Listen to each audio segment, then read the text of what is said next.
네, 안녕하세요 여러분들 반갑습니다. 금융과 에너지 업종을 누구보다 쉽게 알려주는 대의원 멘토 권혁철입니다. 오늘 LS 머티리얼즈라는 기업 리뷰해 보도록 할 텐데요.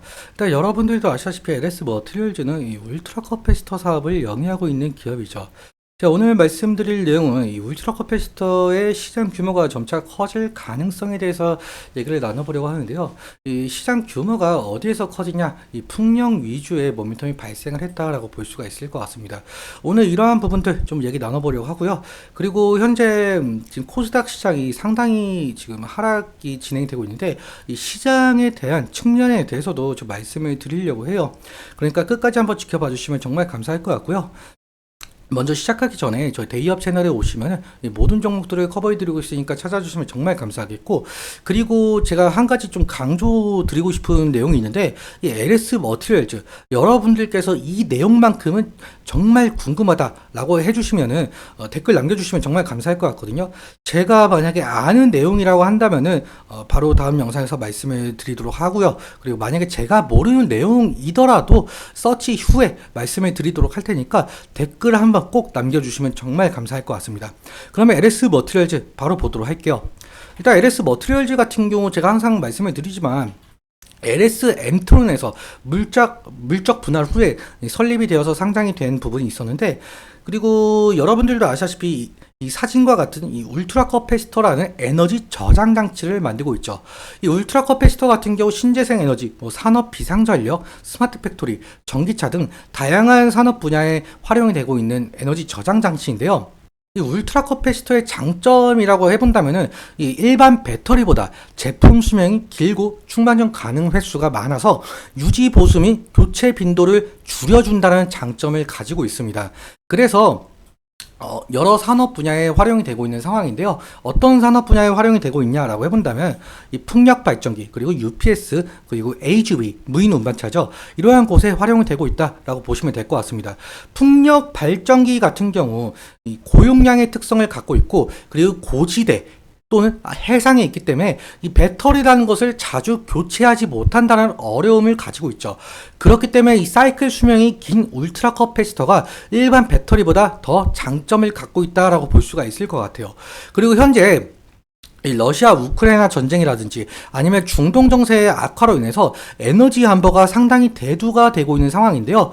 이러한 상황에서 각광을 받고 있는 것이 신재생 에너지, 특히 이 풍력 발전이 좀 각광을 받고 있습니다. 실제로 유럽 지역 신규 풍력 발전 설치력 전망이 2030년에 들어서 해상 풍력 발전 위주로 어느 정도 늘어날 전망을 보이고 있죠.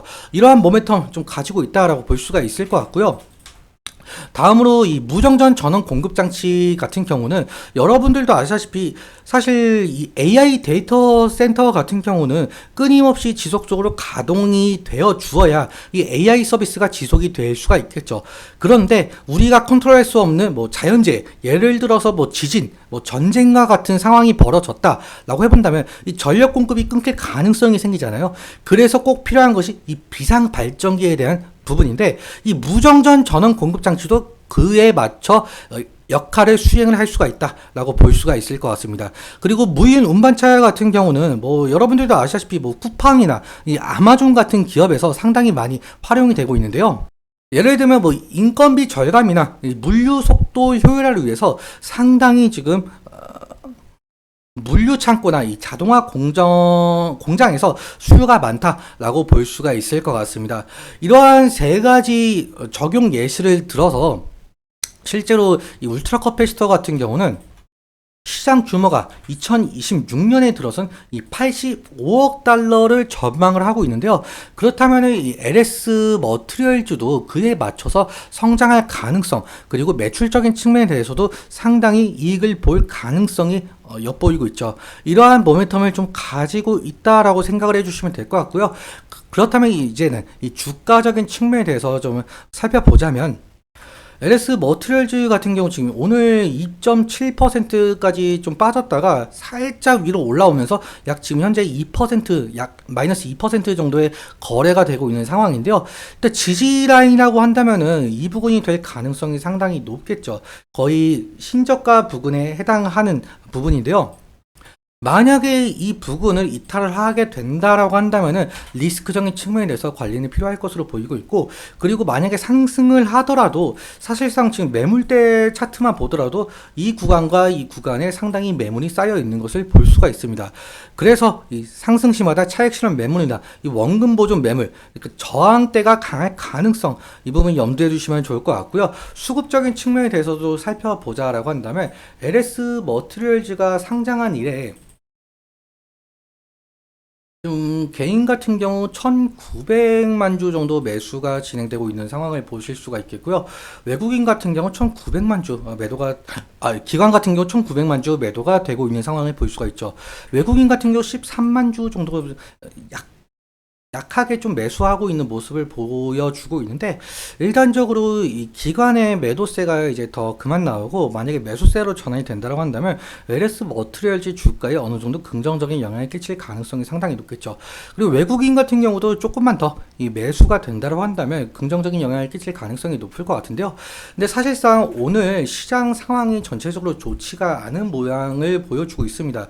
일단 코스닥 같은 경우는요, 지금 현재 마이너스 1.8% 정도 하락을 하고 있고, 이 저가 부분이 2.2%까지 좀 빠진 부분이 있었는데, 사실 이렇게까지 시장이 빠진 이유에 대해서 뭐 여러 가지 이유가 있을 수는 있겠죠.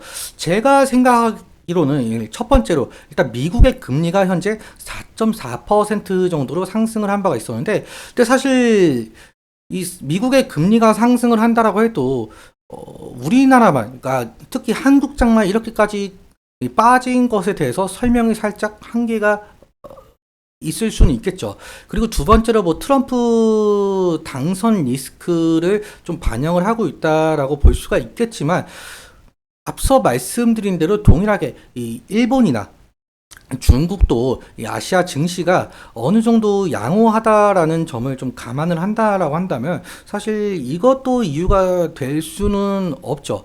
그리고 세 번째로는 여러분들도 아시다시피 현재 이 금투세가 상당히 이슈가 있는데요. 22대 국회가 9월에 열리는데 지금 민주당 측에서 이 금투세를 좀 밀어붙일 것이다 라는 내용이 좀 살짝살짝 나오고 있거든요. 사실 이게 국회 예산정책처에서 그 개선 과제를 좀 발표한 바가 있었었는데, 예전부터 이 국회에서 금투세를 여야가 합의를 했었지만 지속적으로 연기가 되었었던 부분이 있었죠. 그렇다면 이미 정해진 걸 좀 계속해서 연기 그리고 철회를 한다라고 한다면 이 금융시장에 혼란이 온다는 논리를 좀 펼치면서 이 금투세 시행을 어느 정도 하려는 입장을 보이고 있는데요. 하지만 이렇게까지 매도세가 나오려면은 결국엔 이 개인들의 투매 물량이 나와야 되는 것이 맞는데, 지금 현재 보자라고 한다면 이 개인보다는 이 기관에서 어느 정도 매도세가 상당 부분 나오고 있기 때문에 이것도 이거에 대해서 가을까지 좀 지켜봐야 되는 부분인 것 같습니다. 아무튼 시장 상황이 전체적으로 복합적인 이해관계가 얽히면서 좀 빠지고 있다라고 볼 수가 있을 것 같아요. 그렇다 보니까 이 LS 머티리얼즈의 주가도 어느 정도 영향을 받은 것으로 보이고 있고요. 아무튼 제가 오늘 말씀드린 내용으로 이 모멘텀을 가지고 상승할 가능성도 엿보이고 있으니까 그 부분 염두해 주시면 좋을 것 같습니다. 오늘은 여기까지 말씀을 드리면서, 오늘 제가 말씀드린 내용과 차트적인 부분에 대해서 제 개인적인 견해가 많이 껴있다 보니까 여러분들의 주관적인 견해와 함께 투자를 현명한 선택하셨으면 좋겠습니다. 오늘도 시청해주셔서 감사하고 지금까지 멘토 권혁철이었습니다. 감사합니다.